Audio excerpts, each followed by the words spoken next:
Second defeat in the Champions League this season. How would you sum up the performance? We played not enough good rhythm in the first half. Sloppy a little bit. Always difficult when you're already qualified, and they play for more important target than us today. And second half was much better, and we play quite well. We arrived in the final decisions in the final third with options. At the end, we could not make a good crosses, good one against ones. But yeah, congratulations Leipzig, and now rest and prepare the Premier League until February. Like, we'll be back for the last 16. What did you think of Kyle Walker's red card there in the second half? His red card, definitely. Does it frustrate you a little bit? A little bit, yeah. Can you explain why? His red card is not necessary. He cannot play the last 16, and Kyle Walker is so important for us.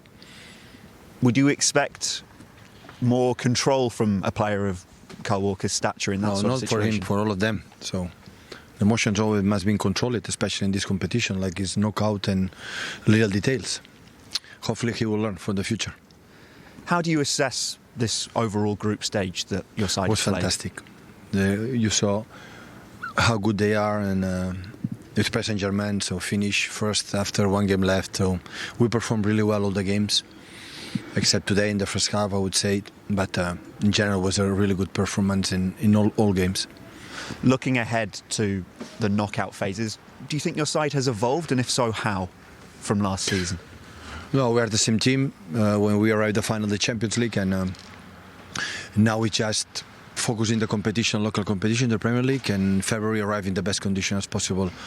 Saw the draw, and is again, maybe because my expectation is lower than the other people, to qualify for the last 16 is a huge success. Why is your expectation lower exactly? No, our expectation is lower, so I'm so satisfied when you win one game, another game, and you qualify for the last 16. For me, it's already a success. I know for the more people is you win or don't win the Champions League is a success or not, but for me, for the club, for organization, qualify for the last 16 is good.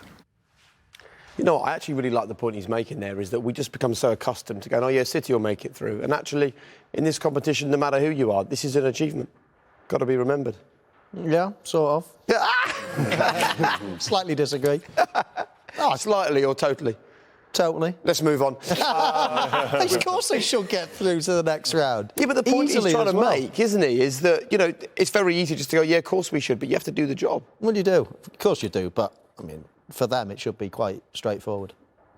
I'll tell him that. Let's have a look at... And the reason why it should be straightforward is because they're the favourites for the competition. If we actually have a look at the odds at the moment, you can see the domination of the English teams. City are favourites. Bayern, Michael said, it's hard to split. Bayern from the English teams are second, then Liverpool, then Chelsea and PSG are level. I mean, it's hard to argue with those, isn't it?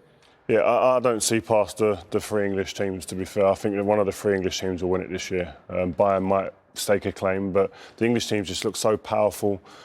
Tactically, they're on it, but they have individuals, they're collective good teams, but they've got three of the best managers as well.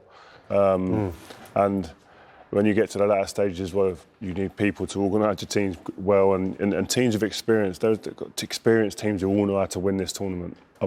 Liverpool double the price nearly of Manchester City there. Yeah, I'm not sure how you come to am I missing something? Yeah, I don't get it. Like, recent history is important, isn't it? You know, like Bayern, Chelsea, Liverpool. Like recent times, they've been much better than Man City in this competition. So I'm not sure how Man City are favourites. I think I agree with a point that you made there, Pep. Is that this bit's over now. Yeah. And it's how you get towards February. It's how you are, how you shape up by that time.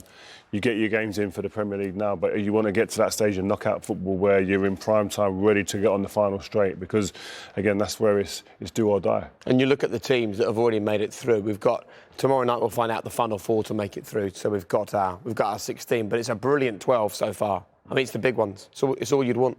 Yeah, and it's normally really important to top the group, actually. You don't want to be playing another huge team. Inevitably, there's going to be one or two teams in there that you don't want to draw. But in general, finish top, and you should be having the advantage of the home leg being, second, and you should have a weaker team as well. So It all remains to be seen tomorrow. There's another big night of football to go there. Absolutely. And of course, you can see the draw for what happens next in the Champions League, Monday, 10:45, right here on BT Sport. Peter, thank you very much for your time. Thank you, appreciate it. We are going to disappear, but not for very long, because we're going to be straight back with Champions League tonight. All the goals, all the talking points, all the action from this evening coming your way straight after the break. And then we'll be on the touchscreen analysing the night's big moments with Michael and Rio. See you shortly.